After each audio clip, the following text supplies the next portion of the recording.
All right, guys, here we are. The last article in lesson one of week two. We're going to talk about ancient builders and how did geography shape the development of early North American people. Okay, so vocabulary first, geography. When we talk about geography, we're talking about the physical features of an area, okay? And we've talked about physical features before, and physical features are just the features that are made by Mother Nature. We're talking about mountains and rivers and flowers and anything that was made by Mother Nature, anything that was not man-made, okay? So the geography of an area is the physical features. Okay, we're going to talk about some mounds today.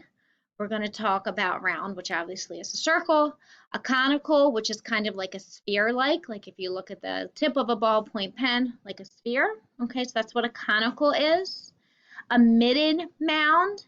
A midden mound is going to contain artifacts. Artifacts, remember, are just objects. It can be shells, it can be bones, it can be broken pottery, etc. Archaeologists. Archaeologists are people who study history, okay? They go on digs in certain areas and they look for these artifacts to find out more about what happened in the past. Settlements.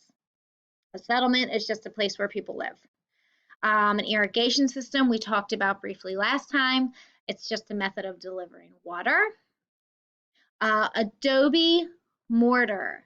Adobe mortar is a building material, okay? And all it is basically dried mud that becomes brick. They use it as brick. Okay, so adobe mortar is just a building material. It's dried mud brick. And descendants. Descendants are a person from the past.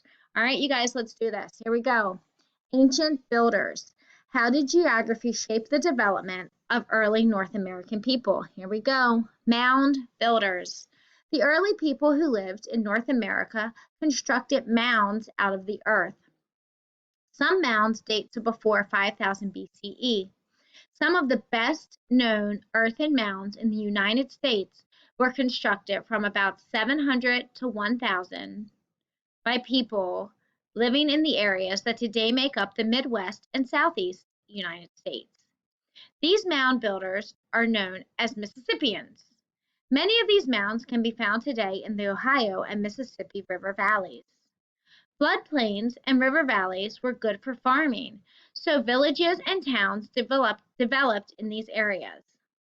Some of these communities still existed when the Europeans arrived in North America beginning in the mid-1500s. Okay, so just talking about early people who lived in North America, all right?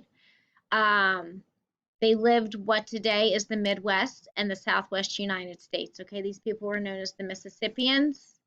And these mounds that they built, they can be found today in Ohio and the Mississippi River valleys. Next paragraph. These societies used the mounds in several ways. Round or conical mounds were individual homes or burial sites. Some mounds were built in the shape of animals, such as Serpent Mound in Ohio. Temples and other public buildings stood on top of large platform mounds. They were often built around an open central plaza, as you can see in the image of Cahokia. Okay, so they built these mounds, and some people lived in them. Some people used them to bury people in. Some mounds were built in the shape, they were just round. They were shaped like spheres. Some were shaped like animals, okay? In this picture, this is just an example of some of the mounds that you would see. You can see some buildings were built on top of them. We have some temples on top of them. Okay, here we go. Notice the way the landscape shapes the design of the mound builders community. Some mounds, called midden mounds, were used to store garbage. These mounds are the ancestors of modern landfills. Midden mounds are some of the oldest mounds archaeologists have discovered, which shows that the problem of what to do with garbage is not a new one. Archaeologists have learned a lot about these civilizations by examining what was thrown away. So remember I told you that a midden mound could contain shells, bones, broken pottery, etc. Basically all of their trash, okay? So they didn't have anywhere to put their garbage. They put them in these midden mounds. We go to a landfill. So the archaeologists, the people who study the past, they use these mounds and the things that they were thrown away to kind of learn about the past civilizations or human societies, okay? All right, next paragraph. Cliff dwellers. The ancestral pueblo, sometimes called the Anasazi, were the ancestors of the modern Pueblo tribes. These include groups such as the Hopi, Zuni, Acoma, and Laguna, who continue to live in the modern-day southwestern United States. As the ancestral Pueblo shifted from hunting and gathering to farming, they built settlements and irrigation systems so they could farm in the desert.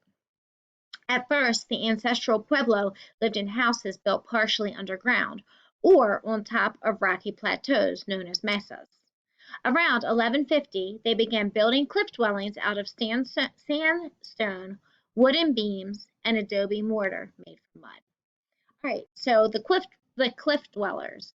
These were just tribes that came in, okay? They shifted from hunting and gathering, which we talked about last time, where they got all their food from killing it or getting berries and plants and the such. And they built settlements. A settlement is just a place where people live. And they built irrigation system, ways that they could water their farms so that they could have food in the middle of the desert, okay? And they built their houses out of sandstone, wooden beams, and that adobe mortar we talked about at the beginning, which is just a building material, which is basically just dried mud.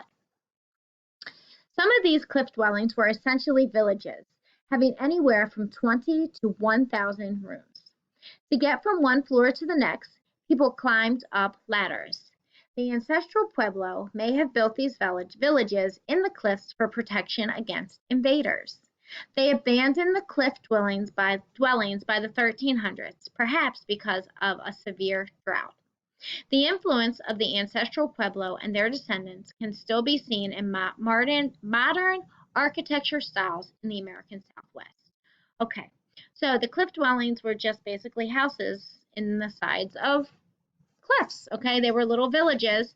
There could be 20 rooms, there could be 1,000 rooms. People would get to them from climbing up ladders, okay?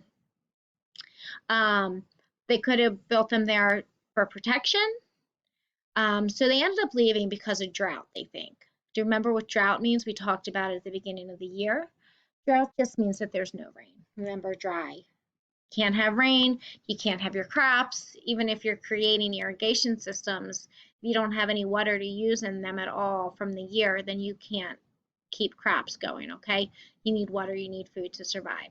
All right, that's the end of lesson 1. If you have any questions, let me know. Thanks, guys.